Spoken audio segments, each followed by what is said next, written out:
right, it's the sunrise right here on Salt Television. We did promise that after the news, we're going to be bringing you the paper review and our conversation with a guest on hypertension. Let's begin with the paper review.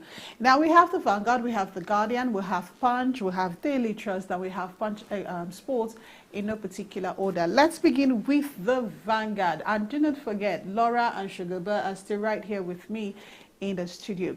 So let's begin with the Vanguard. Vanguard newspaper has it in bold: 2027 Obi's single-term pledge raises dust. We'll have quite a lot of riders there, and we'll have to take a look at those ones later. Our true leader can turn things around in 48 months, says Obi.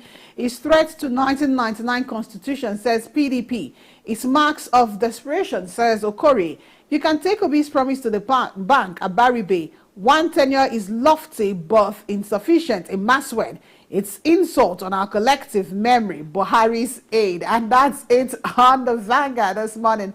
Let's see what we have on the Guardian newspaper. Concerns over new customs levy. Weak import as car ownership turns luxury. Wow, car ownership, to own a car. I know there was a time with 250 you can own a car, but now you can't even dream of that. Let's move over now to the Daily Trust. Daily Trust says Southern candidate Jonathan or Obi, and I do not know why I'm going to highlight that other headline that is not so bold. Zamfara bandits abduct 150 persons in 4 days. Mother, 5 children killed in Katsina building collapse. 22 persons killed in Niger auto crash. All right, let's move over now to the Punch. The Punch has its nationwide alert. FG warns of 5-day flooding in 19 states. Rainfall, flooding forecast for Tuesday to Saturday. Floods hit Ogun, Gombe. 2025 flooding kills 191, 94 missing. Wow, that is such a sad headline this morning. Punch Extra has it in full. Wakama Okonkwo rewrites women's Afro basketball history. Double queens. Okay, so I think I'm going to be starting with that one, and I didn't even highlight it in any of the papers, but it actually made front page on some of the papers we looked at. Just we didn't bring it out. The $100,000 gift that was given to the Tigress, you know, that made Laura want to go to begin play volleyball. The house gift and the conferment of the OON award on them. Did it come as any surprise to you, Shikaba? No, you know, last time when we were here, we said they should not give any preferential treatment. Let them not differentiate between those who are playing football and those who are playing basketball or whatever sport. They are all, it's all take serious effort to, you know, come home with a gold medal. And we're not surprised that the government hit to those advice and did similar thing. But we will not forget the lessons that are learned from this. Okay. You know, our youths are doing very well when they go out there to put the name of the nation in gold. I believe our politicians will learn lesson from it. Let them play the politics so that the name of the country also will be enshrined in gold, making people happy. The youths are doing well, both in sports, in music, and any other place we talk about. But when we come to politics or leadership, we start to have serious issues on those areas. Okay. It's a very good lesson to learn from our sportsmen and women. Also, they should be more encouraged, just as we said last time, so that anytime the international part of this game starts, we will not be lagging behind. Most times we do very well in Africa, but when it comes to playing with European countries and Americans and Asians, we will find ourselves lagging behind. Should not be so. Whatever it takes for Nigeria to be #1 in the world should be done. we are capable of doing that. But don't you, do you think this justifies what some people say? Some people are of the opinion that instead of doling out $100,000 each to all those players, I mean, rewarding them is good, but what about preparing them, you know, investing in preparations before training? You know, we had that issue where another country had to give us boots. I think that was the Olympic, had to give our athletes boots, you know, because preparations were not made. Adequate preparations were not made in the run-up to the sporting activities themselves. Yeah, they have a point, but you don't stop, you know, appreciating the people or the ladies who took their time day and night, you know, to see that they come home with this gold medal. You need to appreciate them.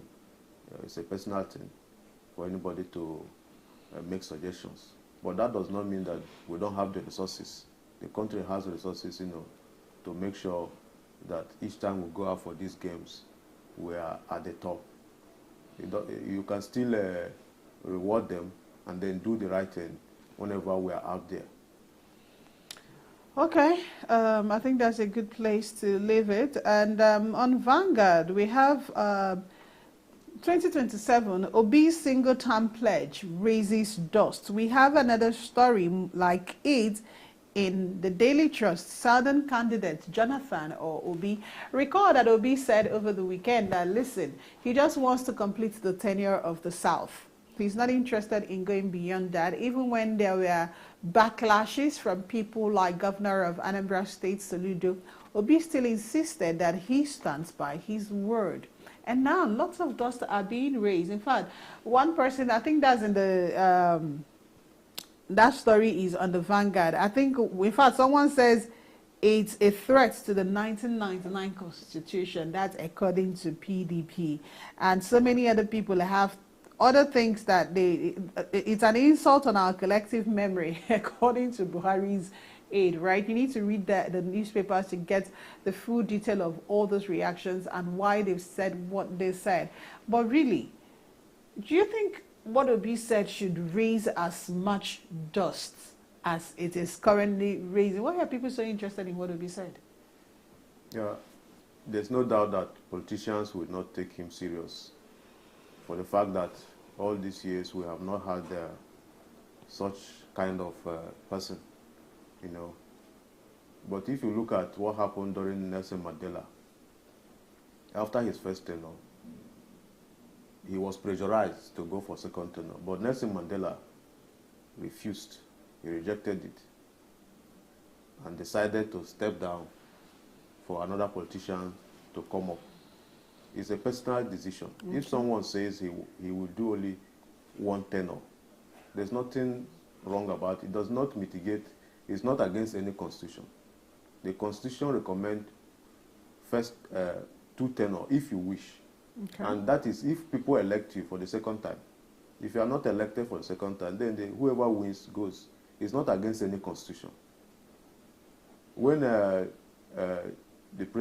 former president of America, late now, John F. Kennedy, okay, resigned, it also in the constitution, if you want to resign, you can also resign. There was protest by Americans because of the killing of American soldiers in one of the Asian countries. Okay. And then that protest made John F. Kennedy to resign as president. Nothing happened.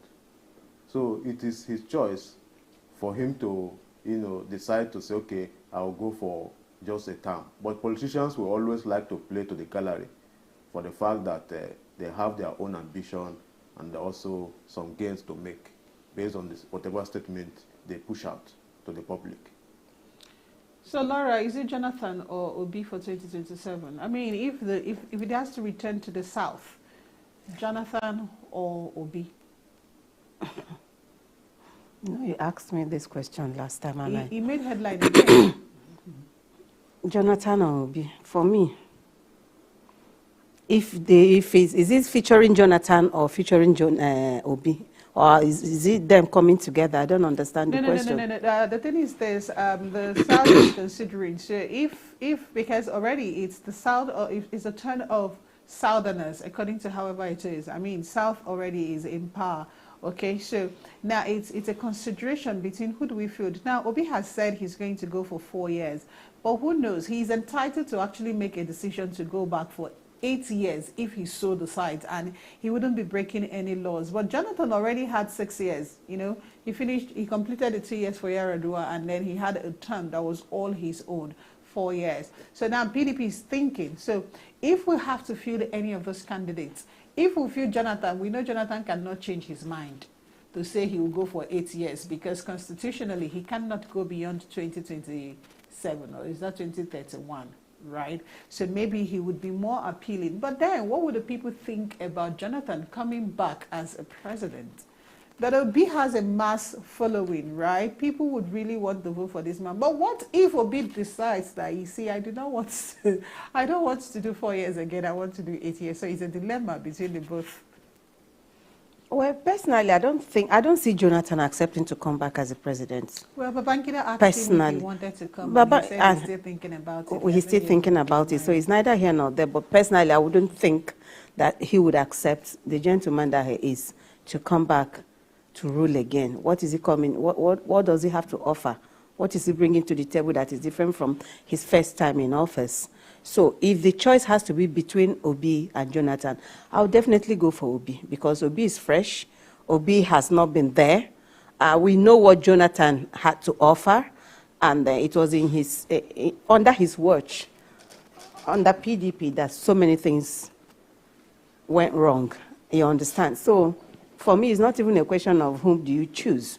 And also, like I said, this issue of the thing coming back to the South, Southeast, I don't see the West relinquishing power to say they will not complete their tenure, even though Obasanjo did complete his tenure. And wanted a third time. And wanted a third time. So I don't see us, the West, saying, okay, let the Jagaban of all Jagabans not complete his tenure. So if power is still to be retained in the South, I would think that the APC will give ADC a run for their money, or PDP, or whatever other party that is coming. But if the decision, answering your question, if the decision has to be between Jonathan and Obi, I am going for Obi.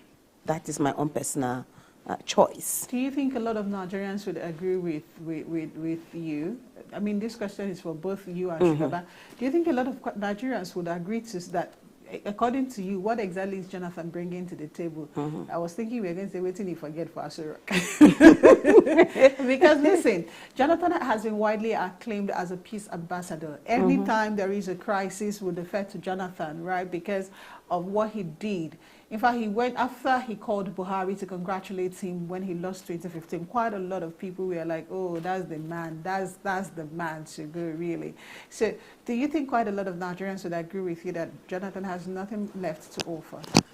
Well, except, like you said, peace, which we all crave for.